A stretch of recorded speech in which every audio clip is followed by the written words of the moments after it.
अस्सलाम वालेकुम to all.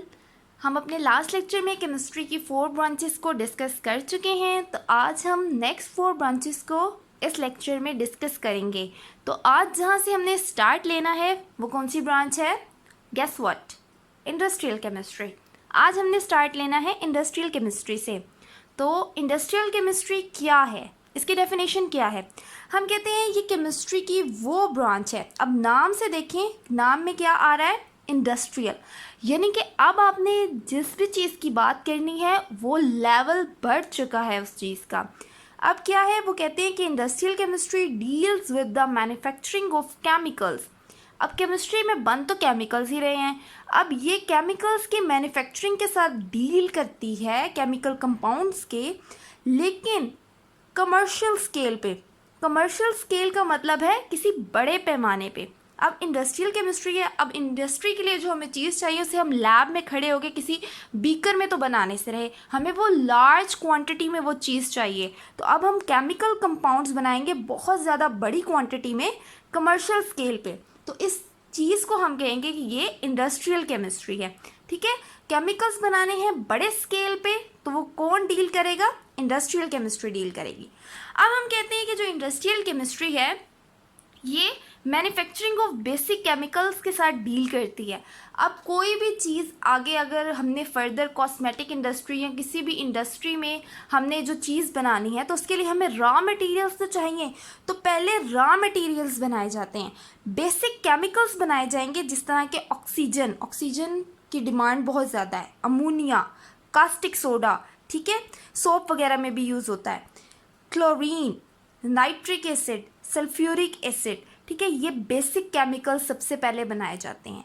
ये बेसिक केमिकल्स रॉ मटेरियल के तौर पे काम करते हैं बहुत ज़्यादा बड़ी इंडस्ट्रीज़ में, जिन इंडस्ट्रीज़ में फिर आगे ये फर्टिलाइज़र्स में ये बेसिक केमिकल यूज़ होते हैं, सोप इंडस्ट्री में, टेक्सटाइल कपड़ों की इंडस्ट्री में, एग्रीकल्चर प्रोडक्ट्स वगैरह बनाने में ये केमिकल्स यूज़ होते हैं, पेंट्स में यूज़ होते हैं, पेपर, और इसके अलावा मैनी अदर इंडस्ट्रीज़ हैं जहाँ पे ये रॉ मटेरियल क्या है फर्दर आगे यूज़ किए जाते हैं।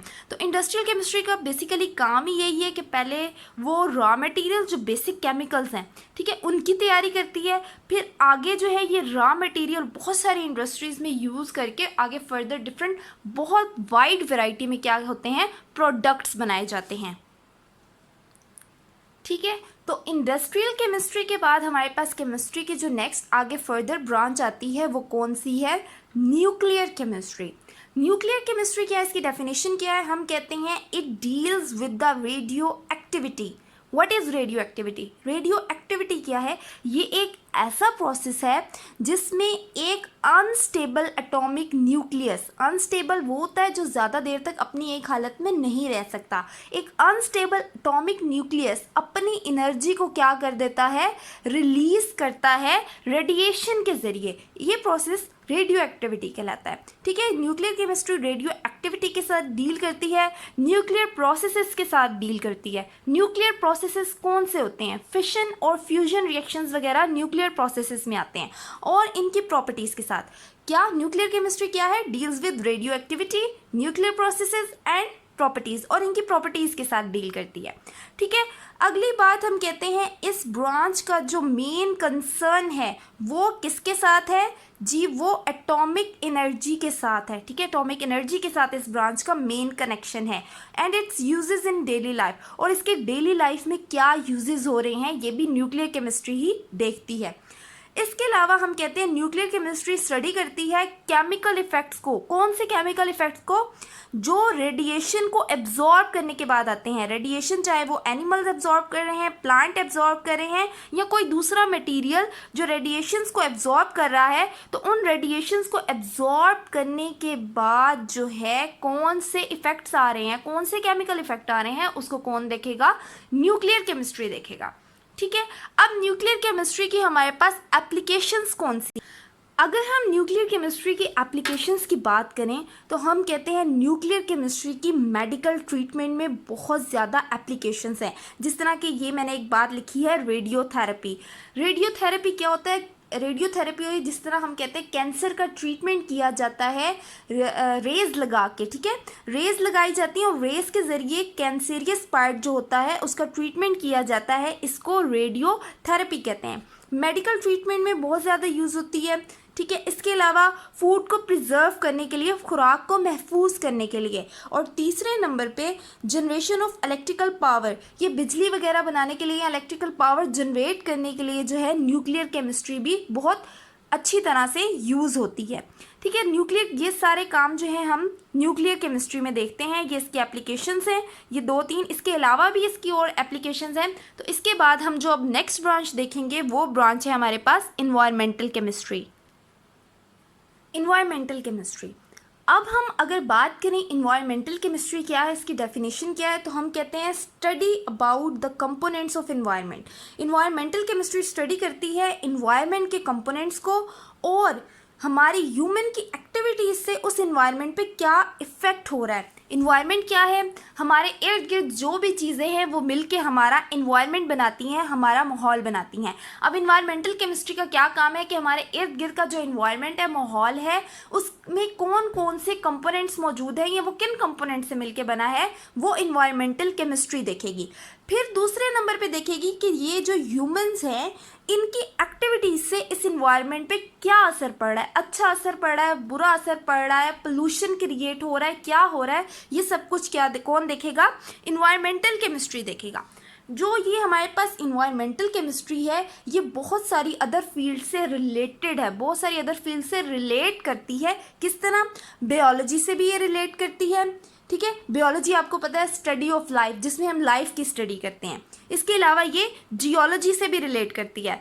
जियोलॉजी अगर मैं आपको कहूँ तो ये अर्थ का जो स्ट्रक्चर या अर्थ की जो एवोल्यूशन, सॉइल वगैरह, मतलब सारा कुछ जियोलॉजी में देखा जाता है, ठीक है। इसके बाद ये इकोलॉजी से भी रिलेट करती है। इकोलॉजी क्या होता है कि ये लिविंग ऑर्गेनिज्म के दरमियान, डिफरेंट लिविंग ऑर्गेनिज्म के दरमियान एक रिलेशनशिप होता है, ठीक है। उस रिलेशनशिप को इकोलॉजी कहते हैं, relationship between different living organism आप कह सकते हैं सिंपली।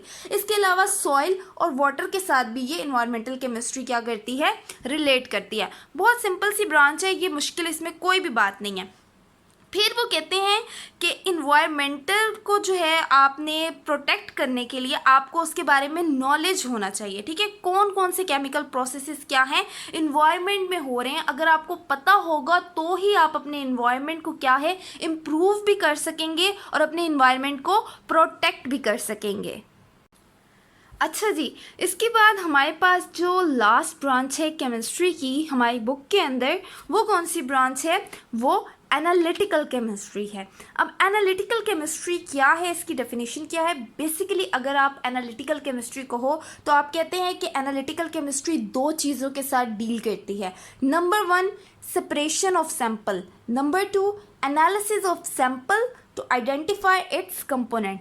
अब क्या, अगर आपके पास कोई सैंपल मौजूद है, ठीक है, ये सैंपल है, इसमें मैंने 2-3 केमिकल्स या 2-3 कोई सब्सटेंसेस क्या है मिक्स कर दी हैं, चाहे मैंने इसके अंदर पानी डाल दिया है, दूध डाल दिया है, इंक डाल दिया है, बहुत सारी चीज़ें मतलब मैंने इसके अंदर मिक्स कर दी हैं। अब ये एक सैंपल बन गया है। इस सैंपल को क्या करेगी एनालिटिकल केमिस्ट्री, सबसे पहले इस सैंपल की सेपरेशन करेगी। वही जो मैंने एग्जांपल दी कि दूध, पानी, इंक वगैरह सबको सेपरेट करेगी। सेपरेशन के बाद फिर क्या है, उसका एनालिसिस किया जाता है, ठीक है। एनालिसिस का क्या मतलब है, देखा जाएगा कि उसके अंदर कौन कौन से कंपोनेंट्स मौजूद हैं। सेपरेशन करके उस सैंपल का बाकायदा एक्सपेरिमेंटल एनालिसिस किया जाएगा। ये बात याद रखनी है कि पहले हमेशा सेपरेशन की जाती है, दूसरे नंबर पे एनालिसिस किया जाता है। अब एनालिसिस भी हमारे पास क्या है, 2 तरह के होते हैं। एक तरह का एनालिसिस नहीं किया जाता बल्कि 2 तरह के एनालिसिस किए जाते हैं। Number 1 qualitative analysis and number 2 quantitative analysis, ठीक है। ये डेफिनेशन में, ये डिफरेंस में भी अक्सर पूछ लिया जाता है कि difference between qualitative and analysis, differentiate करें, तो आपको डिफ्रेंशिएट करना आना चाहिए, ठीक है। Number 1 qualitative analysis. अब सैंपल की जब सेपरेशन कर लिया, सेपरेशन के बाद हमने एनालिसिस करना है, तो ये क्वालिटेटिव क्वालिटेटिव नाम से पता लग रहा है क्वालिटी के बारे में, ये आपने क्वालिटेटिव क्वालिटी से याद रखना है ताकि आपको डिफरेंस याद रहे।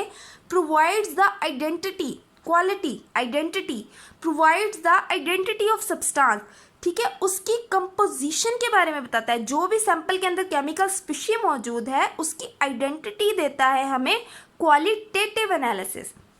Number 2 quantitative. अब क्वांटिटेटिव क्वांटिटी से आपने याद रखना है, डिटरमाइंस द अमाउंट, ठीक है, अमाउंट को मैंने हाईलाइट किया है। क्वांटिटी क्वांटिटेटिव एनालिसिस कि जो भी आपके पास केमिकल कंपोनेंट प्रेजेंट है सैंपल के अंदर उसकी अमाउंट के बारे में बताएगा। जिस तरह यहाँ मैंने आपसे सैंपल की बात की थी, उसके अंदर अब डिफरेंट सब्सटेंसेस मौजूद हैं, अब वो देखेगा पानी कितनी अमाउंट में है, इंक कितनी अमाउंट में है। नंबर 3 पे अगर कोई और चीज़ मौजूद है तो वो कितनी अमाउंट में है। तो हर सब्सटेंस की वो क्या है, अमाउंट के बारे में बताएगा। सैंपल के अंदर जो भी चीज़ प्रेजेंट है उसकी अमाउंट के बारे में बताएगा और क्वालिटेटिव सब्सटेंस की आइडेंटिटी के बारे में बताएगा।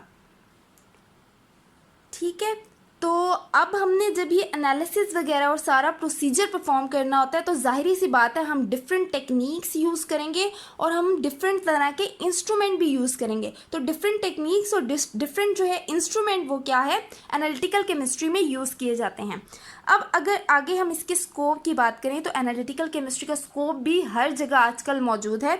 जिस तरह फूड वगैरह के एनालिसिस वगैरह करने हो या वाटर के एनालिसिस करने हो, इन्वायरमेंटल एनालिसिस करने हो, क्लिनिकल एनालिसिस, जिस तरह हम क्लिनिक में जाते हैं अपने ब्लड सैंपल वगैरह एनालिसिस करवाने के लिए या कोई भी हमने डायग्नोज करवानी हो कोई भी डिजीज़ के बारे में, तो वो क्या है, वो सारी चीज़ें किस में आ जाती हैं, क्लिनिकल एनालिसिस में आ जाती हैं। ठीक है, तो ये भी एक सिंपल सी ब्रांच थी। बस मेन बात जो आपने याद रखनी है यहाँ पे इसका डिफरेंस याद रखना है और याद रखना है कि पहले सेपरेशन की जाती है बाद में एनालिसिस परफॉर्म किया जाता है।